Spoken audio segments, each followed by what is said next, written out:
Dear students, in today's class, let us understand the functions of treasury management. See, there are totally 10 functions. The first one is cash management, second one is framing treasury policies for various activities.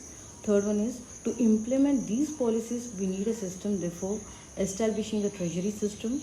Fourth one is management of working capital. Fifth one is establishing a system for remittance of funds.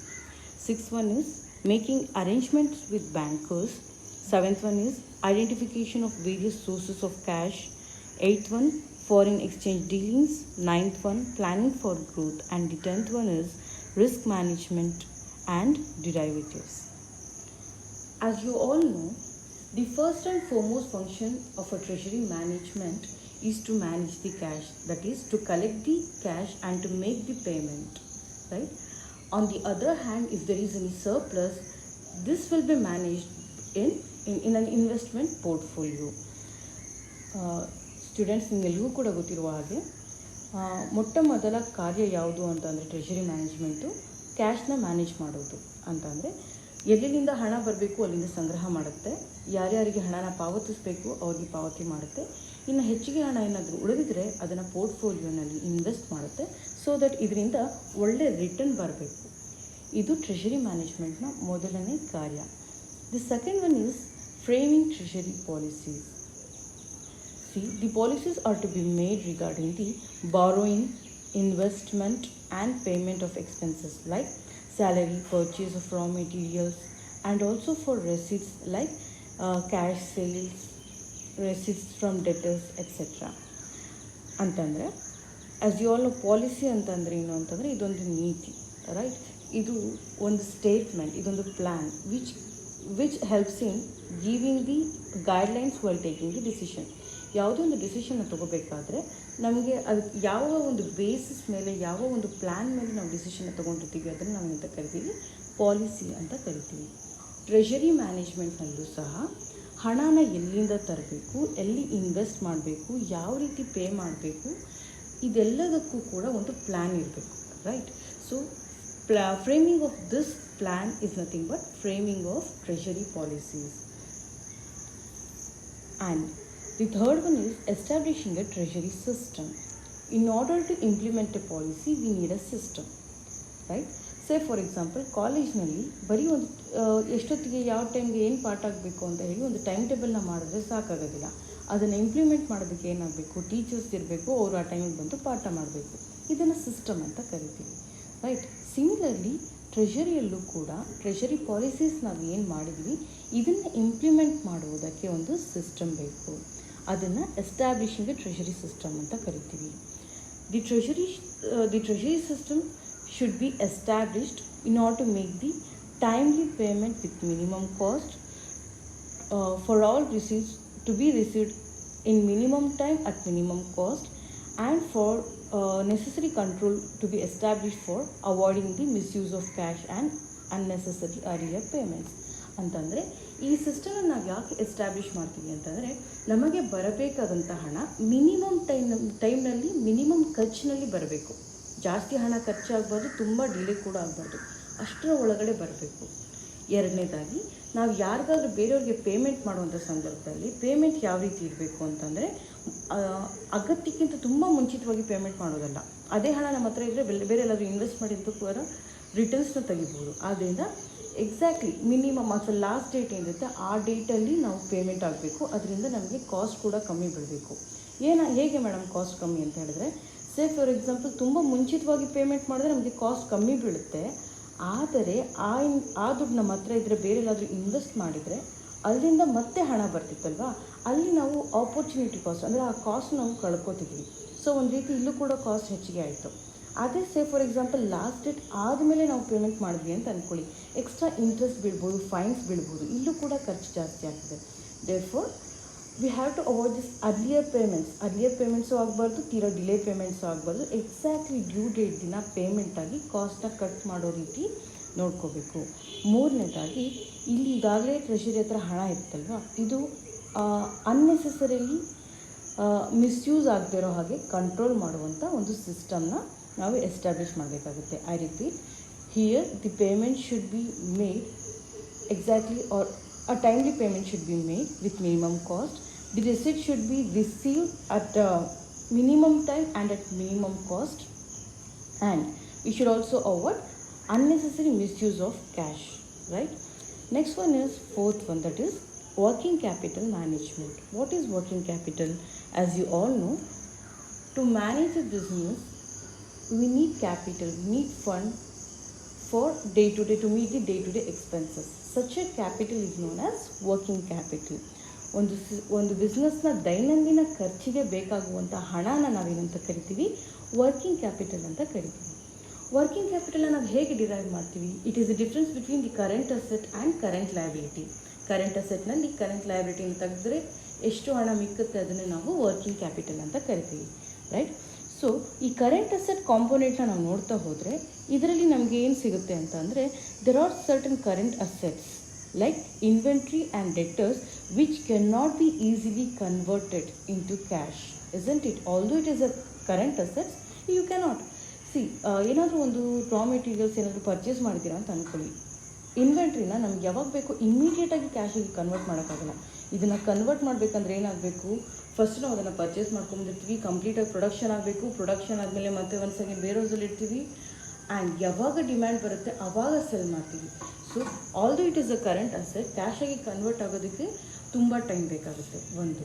ಎರಡನೇದಾಗಿ coming to the debtors, ನಾವು ಯಾರಿಗಾದ್ರೂ sales credit sales ಮಾಡಿರ್ಬೋದು ಅಥವಾ ಸಾಲನಾದರೂ ಕೊಟ್ಟಿರ್ಬೋದು. ಈ ಸಂದರ್ಭದಲ್ಲೂ ಸಹ ಅದು ಕ್ಯಾಶಾಗಿ convert ಆಗೋಕ್ಕೆ ನಾವು ಅವ್ರು ಹೇಳಿದ ದಿನವೇ ಕೊಡ್ದಿರೋ ಹೋಗ್ಬೋದು, ರೈಟ್? ಸೊ ಕ್ಯಾಶಾಗಿ ಕನ್ವರ್ಟ್ ಆಗೋಕ್ಕೆ ತುಂಬ ಟೈಮ್ ತೊಗೊಳ್ಬೋದು. ಸೊ ಈ ಎರಡೂ ಕಾಂಪೊನೆಂಟ್ನ ಆ್ಯಸ್ ಕ್ವಿಕ್ ಆ್ಯಸ್ ಪಾಸಿಬಲ್ ಇದನ್ನು ಕ್ಯಾಶಾಗಿ ಕನ್ವರ್ಟ್ ಮಾಡುವಂಥ ಕೆಲಸ ಸಹ ಯಾರ್ದು ಅಂತ ಅಂದರೆ ಟ್ರೆಷರಿ ಮ್ಯಾನೇಜ್ಮೆಂಟ್ದು, right? So the components of working capital affects the cash flow seriously, like inventory and debtors. The measures to be taken to convert these current assets into cash in every possible way and as quickly as possible by the treasury management. This is also one of the very important function of treasury management. The fifth one is remittance of funds. As you all know, in a corporate there are thousands of receipts from all over the country or from all over the world. Similarly, there will be thousands of payments are made, which is like all over the country or all over the world. So an effective system should be established for the remittance of fund and for the receipts of fund. ಹಿಂಗಾಗಲೇ ಗೊತ್ತಿರೋದು, ಒಂದು business ಅಂತ ತಗೊಂಡ್ರೆ ಅದು ಪ್ರತಿದಿನ ಅದರ ವ್ಯವಹಾರ ಅಥವಾ ವಹಿವಾಟಿನಲ್ಲಿ ಆಲ್ ಓವರ್ ಕಂಟ್ರಿ ಆದರೂ ಆಗಿರ್ಬೋದು ಅಥವಾ ಆಲ್ ಓವರ್ ವರ್ಲ್ಡ್ ಆದರೂ ಆಗಿರ್ಬೋದು ಹಣ ರಿಸೀವ್ ಕೂಡ ಮಾಡ್ತಿರುತ್ತೆ, ಹಾಗೆ ಪೇಮೆಂಟ್ ಕೂಡ ಮಾಡ್ತಾ ಇರುತ್ತೆ. ಆದ್ದರಿಂದ ಈ ಹಣ ಸೇಫಾಗಿ ಯಾರಿಗೆ ಪೇಮೆಂಟ್ ಮಾಡಬೇಕೋ ಅವರ ಕೈಗೆ ಹೋಗಿ ಸೇರೋದಕ್ಕೆ, ಹಾಗೆ ಸೇಫಾಗಿ ಅವರ ಕೈಯಿಂದ ನಮ್ಮ ಕೈಗೆ ಬರುವ ಹಾಗೆ ಒಂದು ಪ್ರಾಪರ್ ಸಿಸ್ಟಮ್ನ ಎಸ್ಟಾಬ್ಲಿಷ್ ಮಾಡಬೇಕು. This is also a function of treasury management. Six one is arrangement with bankers. Bankers ಜೊತೆ ಒಂದು ಒಳ್ಳೆ ರಿಲೇಷನ್ಶಿಪ್ನ ಮ್ಯಾನೇಜ್ ಮಾಡಬೇಕು, right? The relation between the banker and the corporate is a continuous one. The banker performs lots of functions including the cash management of a firm. A continuous and permanent arrangement must be made with an efficient banker or bankers. See, ಯಾವುದೇ ಒಂದು ಬಿಸ್ನೆಸ್ನ ತಗೊಂಡ್ರೆ ಅವ್ರಿಗೂ ಮತ್ತು ಒಂದು ಬ್ಯಾಂಕರ್ಗೂ ಕೂಡ, ಅಂದರೆ ಒಂದು bank ಕೂಡ ಒಂದು ಕಂಟಿನ್ಯೂಸ್ ರಿಲೇಷನ್ಶಿಪ್ ಇದ್ದೇ ಇರುತ್ತೆ. ಇನ್ಫ್ಯಾಕ್ಟ್ ಒಂದು ರೀತಿಯಲ್ಲಿ ನಾವು ನೋಡಿದ್ರೆ ಬ್ಯಾಂಕರ್ ಏನಿದ್ದಾರೆ ನಮ್ಮ ಒಂದು ಬಿಸ್ನೆಸ್ನ ಕ್ಯಾಶ್ ಮ್ಯಾನೇಜ್ಮೆಂಟ್ ಕೆಲಸ ಸಹ ಮಾಡ್ತಿರ್ತಾರೆ, ರೈಟ್? ದೇರ್ಫೋರ್ ಈ ಒಂದು ಕಂಟಿನ್ಯೂಸ್ ಮತ್ತು ಒಂದು ಪರ್ಮನೆಂಟ್ ಅರೇಂಜ್ಮೆಂಟ್ನ ಬ್ಯಾಂಕರ್ ಜೊತೆ ಇಟ್ಕೋಬೇಕು.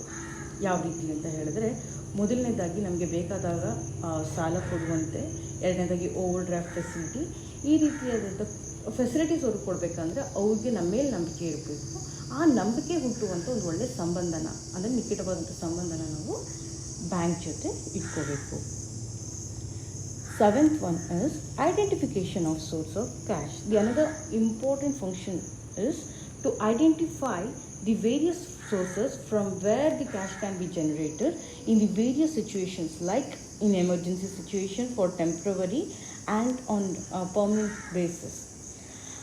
So a source should be identified in such a way that it must be reliable and also cost effective. ಅಂತಂದರೆ ಮತ್ತೊಂದು ಟ್ರೆಷರಿ ಮ್ಯಾನೇಜ್ಮೆಂಟ್ನ ಇಂಪಾರ್ಟೆಂಟ್ ಕಾರ್ಯ ಯಾವುದಪ್ಪ ಅಂತಂದರೆ, ಎಲ್ಲೆಲ್ಲಿಂದ ಹಣನ ಜನ್ರೇಟ್ ಮಾಡ್ಬೋದು ಅಂತ ಸೋರ್ಸಸ್ನ ಐಡೆಂಟಿಫೈ ಮಾಡಿಟ್ಕೋಬೇಕು. ಎಲ್ಲೆಲ್ಲಿಂದ ಅಂತ ಹೇಳಿದ್ರೆ, ಸೇ ಫಾರ್ ಎಕ್ಸಾಂಪಲ್ ಒಂದು ಎಮರ್ಜೆನ್ಸಿ ಸಿಚುವೇಶನ್ ಬಂದರೆ ಎಲ್ಲಿಂದ ಹಣನ ಜನ್ರೇಟ್ ಮಾಡಿದ್ರೆ ಬೆಟರು. ಎರಡನೇದಾಗಿ ಸೇ ಫಾರ್ ಎಕ್ಸಾಂಪಲ್ ಒಂದು ಟೆಂಪ್ರವರಿ ಸ್ವಲ್ಪ ದಿನಕ್ಕೆ ಮಾತ್ರ ಹಣದ ಅಗತ್ಯತೆ ಇದೆ, ಇಂಥ ಸಂದರ್ಭದಲ್ಲಿ ಎಲ್ಲಿಂದ ನಾವು ಕ್ಯಾಶ್ ಜನ್ರೇಟ್ ಮಾಡಿದ್ರೆ ಬೆಟರ್. ಅಥವಾ ಸೇ ಫಾರ್ ಎಕ್ಸಾಂಪಲ್ ಒಂದು ಪರ್ಮನೆಂಟ್ ಬೇಸಿಸ್ ಅಂದರೆ for A long term basis if we need the cash which is the best source from where we can derive the cash. ಈ ರೀತಿಯಾಗಿ ಐಡೆಂಟಿಫೈ ಮಾಡಿಟ್ಕೋಬೇಕು. ಇದನ್ನು ಯಾವ ರೀತಿ ಐಡೆಂಟಿಫೈ ಮಾಡಿರಬೇಕು ಅಂತಂದರೆ, ಐಡೆಂಟಿಫೈ ಮಾಡುವಂಥ ಸೋರ್ಸು ರಿಲಯಬಲ್ ಆಗಿರಬೇಕು. ಅಂದರೆ ಯಾವಾಗ ಅಗತ್ಯತೆ ಬಿದ್ದರೂ ಕೂಡ ಅಲ್ಲಿಂದ ಹಣ ಸಿಗುವಂತ ಇರಬೇಕು.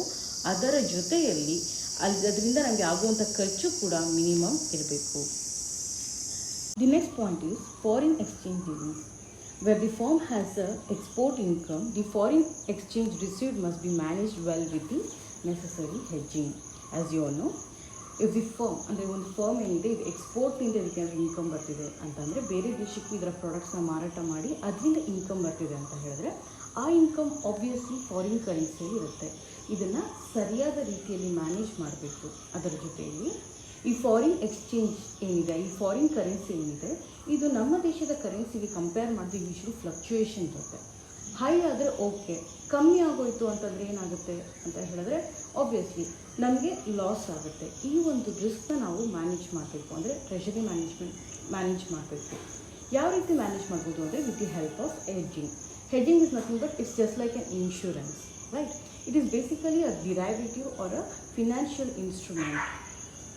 There are two types of hedging options. The first one is future and the second one is contract. ಫ್ಯೂಚರಲ್ಲಿ ಏನಾಗುತ್ತೆ ಅಂತಂದರೆ, ಸೇ ಫಾರ್ ಎಕ್ಸಾಂಪಲ್ ನಾವು ಯಾವುದೋ ಒಂದು ಬೇರೆ ಕಂಟ್ರಿಗೆ, ಸೇ ಫಾರ್ ಎಕ್ಸಾಂಪಲ್ US ಯಾವುದೋ ಒಂದು ಪ್ರಾಡಕ್ಟ್ನ ಮಾರಾಟ ಮಾಡಿದ್ದೀವಿ. ಅವರು ನಮಗೆ ಯಾವ ರೂಪದಲ್ಲಿ ಕರೆನ್ಸಿನ ಕೊಟ್ಟಿರ್ತಾರೆ, US ಡಾಲರ್ಸ್ನಲ್ಲಿ. ಇವತ್ತಿನ ರೇಟಿಗೆ ಒಂದು US ಡಾಲರ್ನ ಬೆಲೆ ಎಷ್ಟಿದೆ ಅಂತಂದರೆ 72.86 ರೂಪೀಸ್ ಇದೆ. ನಾಳೆ ಏನಾಗ್ಬೋದು ಅಂತಂದರೆ ಒಂದು US ಡಾಲರ್ನ ಬೆಲೆ 72.86ಗಿಂತ ಕಮ್ಮಿನಾದರೂ ಆಗ್ಬೋದು ಅಥವಾ ಹೆಚ್ಚಿಗೆನಾದರೂ ಆಗಬಹುದು. ಹೆಚ್ಚಿಗೆ ಆದರೆ ಪರವಾಗಿಲ್ಲ, ಎಕ್ಸಸ್ ದುಡ್ಡು ಸಿಗ್ದಾಗುತ್ತೆ. ಬಟ್ ಕಮ್ಮಿ ಆಗೋಯಿತು ಅಂತಂದರೆ ಇದರಿಂದ ಕಾಪಾಡ್ಕೊಳ್ಳೋಕೆ ನಾವೇನು ಮಾಡ್ತೀವಿ ಅಂತಂದರೆ ಫಾರ್ವರ್ಡ್ನ ಅನ್ನುವಂಥ ಒಂದು ಆಪ್ಷನ್ನ ತೊಗೊಳ್ತೀವಿ. ಈ ಫಾರ್ವರ್ಡ್ ಕಾಂಟ್ರಾಕ್ಟಲ್ಲಿ ಏನಾಗುತ್ತೆ ಅಂತ ಹೇಳಿದ್ರೆ, ಫಾರ್ವರ್ಡ್ ಹೆಡ್ಜಿಂಗಲ್ಲಿ ಏನಾಗುತ್ತೆ ಅಂತ ಹೇಳಿದ್ರೆ, ಇವತ್ತಿನ ಬೆಲೆ ಎಕ್ಸ್ಚೇಂಜ್ ರೇಟ್ ಏನಿದೆ ಇದು ಫಿಕ್ಸ್ ಆಗಿರುತ್ತೆ. ಇವತ್ತಿನ ಬೆಲೆ ಎಷ್ಟು, ₹72.86 ಇದು ಫಿಕ್ಸ್ ಆಗಿರುತ್ತೆ. ನಾಳೆ ಯಾವತ್ತೇ ಅದನ್ನು ಎಕ್ಸ್ಚೇಂಜ್ ಮಾಡೋದಕ್ಕೆ ಹೋದರೂ ಕೂಡ ಏನಾಗುತ್ತೆ, ನನಗೆ ₹72.86 ಸಿಗುತ್ತೆ, ರೈಟ್? ಸೊ ಇದು ಅನ್ಫೇವರಬಲ್ ಕಂಡೀಷನ್ಸಲ್ಲಿ okay. Say for example next ನಾವು ಎಕ್ಸ್ಚೇಂಜ್ ಮಾಡೋಕ್ಕೆ ಹೋದಾಗ ಅದರ ಬೆಲೆ ₹70 ಆಗಿತ್ತು ಅಂತ ಅಂದ್ಕೊಳ್ಳಿ. ಆವಾಗ ನನಗೆ ₹72 ಸಿಗ್ತಿದೆ, ಇದು ಲಾಭಕರ. ಆದರೆ ಸೇ ಫಾರ್ ಎಕ್ಸಾಂಪಲ್ ಫ್ಯೂಚರಲ್ಲಿ ಅದರ ಬೆಲೆ ಏನಾದರೂ ₹80 ಆಗಿತ್ತು ಅಂತ ಅಂದ್ಕೊಳ್ಳಿ.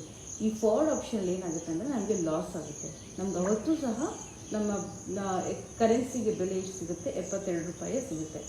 ಎರಡನೇದಾಗಿ ಆಪ್ಷನಲ್ಲಿ ಏನಾಗುತ್ತೆ ಅಂದರೆ, ನಾವು ನಮ್ಮ ಹತ್ರ ಇರುವಂಥ ಕರೆನ್ಸಿನ ಎಷ್ಟು ರೂಪಾಯಿಗೆ ಎಕ್ಸ್ಚೇಂಜ್ ಮಾಡ್ತೀವಿ ಅಂತ ನಾವು ಮುಂಚಿತವಾಗಿ ಡೆಟರ್ಮೈನ್ ಮಾಡಿ ಇಟ್ಕೋಬೇಕು, ರೈಟ್? ಸೇ ಫಾರ್ ಎಕ್ಸಾಂಪಲ್ ಇವತ್ತಿನ ಬೆಲೆ ₹72, ನನ್ನ ಪ್ರಕಾರ ₹73 ಅಥವಾ ₹75, ಎಕ್ಸಾಕ್ಟ್ಲಿ ₹75ಗೆ ನನಗೆ ರೇಟ್ ಸಿಕ್ಕಿದ್ರೆ ನಾನು ಎಕ್ಸ್ಚೇಂಜ್ ಮಾಡೋದಕ್ಕೆ ರೆಡಿ ಇದ್ದೀನಿ ಅಂತ ಹೇಳಿ ಡೆಟರ್ಮೈನ್ ಮಾಡಿ ಇಟ್ಕೊಳ್ತೀರಾ ಅಂತ ಅಂದ್ಕೊಳ್ಳಿ.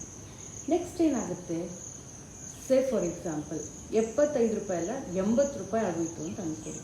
ಆವಾಗ ಅದನ್ನು ಅದೇ ರೇಟ್ಗೆ ಎಕ್ಸ್ಚೇಂಜ್ ಮಾಡಬೇಕು ಅನ್ನುವಂಥ ರೂಲ್ಸ್ ಇಲ್ಲ ಯಾವುದಲ್ಲಿ, ಆಪ್ಷನ್ ಹೆಡ್ಜಿಂಗಲ್ಲಿ.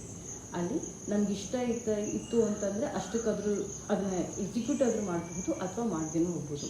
ಈಗಾಗಲೇ ನಾನು ಹೇಳುವಂಥ ಎಕ್ಸಾಂಪಲ್ನಲ್ಲಿ ₹75 ಅಂತ ನಾವು ಫಿಕ್ಸ್ ಆಗಿದ್ವಿ, ಆ್ಯಕ್ಚುಯಲ್ ಬೆಲೆ ₹80 ಆಗಿದೆ. ನಾನು ಅದನ್ನು ಉಪಯೋಗಿಸ್ಕೊಳ್ದಿರೋ ಕೂಡ ಹೋಗ್ಬೋದು ಆಪ್ಷನ್ನ. ಅದೇ ಸೇ ಫಾರ್ ಎಕ್ಸಾಂಪಲ್ ₹70 ಆಗಿತ್ತು ಅಂತ ಅಂದ್ಕೊಳ್ಳಿ. ಆ ಸಂದರ್ಭದಲ್ಲಿ ಈ ಆಪ್ಷನ್ನ ನಾನು ಉಪಯೋಗಿಸ್ಕೊಳ್ತೀನಿ, ಬಿಕಾಸ್ ನನಗೆ ಇಲ್ಲಿ ನನಗೆ ಪ್ರಾಫಿಟ್ ಫೇವರಬಲ್ ಆಗಿ ಇರುತ್ತೆ, right? So this is an example for hedging, or this is an explanation for hedging. So with the help of this hedging, the treasury management can manage the risk of exchange rate. The next point is planning for growth. Either when the corporate is expanding or taking over the companies, a complex cash flow problem is involved. The treasury management must plan well in advance with a suitable plan. ಯಾವುದೇ ಒಂದು organisation expansion ಮಾಡುವಂಥ ಸಂದರ್ಭದಲ್ಲಾದರೂ ಆಗಿರ್ಬೋದು ಅಥವಾ ಬೇರೆ ಒಂದು organisation take over ಮಾಡುವಂಥ ಸಂದರ್ಭದಲ್ಲಾದರೂ ಆಗಿರ್ಬೋದು, ಏನಾಗುತ್ತೆ, ಕ್ಯಾಶ್ ಫ್ಲೋ ಪ್ರಾಬ್ಲಮ್ಸ್ ಆಗುತ್ತೆ, right? That is problems in inflow and outflow of cash. Excess ಆಗಿ ಔಟ್ಫ್ಲೋನಾದರೂ ಆಗಬಹುದು ಅಥವಾ ಶಾರ್ಟೇಜ್ ಆಫ್ ಇನ್ಫ್ಲೋ ಆದರೂ ಆಗಬಹುದು. ಈ ಥರ ಸಂದರ್ಭದಲ್ಲಿ ಹೇಗೆ ಮ್ಯಾನೇಜ್ ಮಾಡಬೇಕು ಅಂತ ಹೇಳಿ ಟ್ರೆಷರಿ ಮ್ಯಾನೇಜ್ಮೆಂಟ್ ಸರಿಯಾದ ರೀತಿಯಲ್ಲಿ ಪ್ಲ್ಯಾನ್ನ ಮಾಡಿರಬೇಕು. The 10th point is risk management and derivatives. Many risks arise due to fixed interest borrowing and floating interest borrowings. Through the interest derivative, the risk can be managed well by the treasury management. Usually ನಾವು ಸಾಲವನ್ನು ತೊಗೊಳ್ಬೇಕಾದ್ರೆ ಸಾಲದ interest rate ಏನಿರುತ್ತೆ ಇದು fixed ಆದರೂ ಆಗಿರ್ಬೋದು, floating ಆದರೂ ಆಗಿರ್ಬೋದು. Fixed ಅಂತ ಅಂದರೆ ಒಂದು ಪರ್ಟಿಕ್ಯುಲರ್ ರೇಟ್ಗೆ ಬಡ್ಡಿ ದರ ಫಿಕ್ಸ್ ಆಗಿರುತ್ತೆ. ಫ್ಲೋಟಿಂಗ್ ಅಂತ ಅಂದರೆ where the interest rate keeps on fluctuating, right? So in both of these cases, when you are actually borrowing, the payment of interest itself is a huge burden, right? So there will be always risk from this kind of borrowings, and such risk can be managed by the treasury management with the help of interest derivatives. Thank you.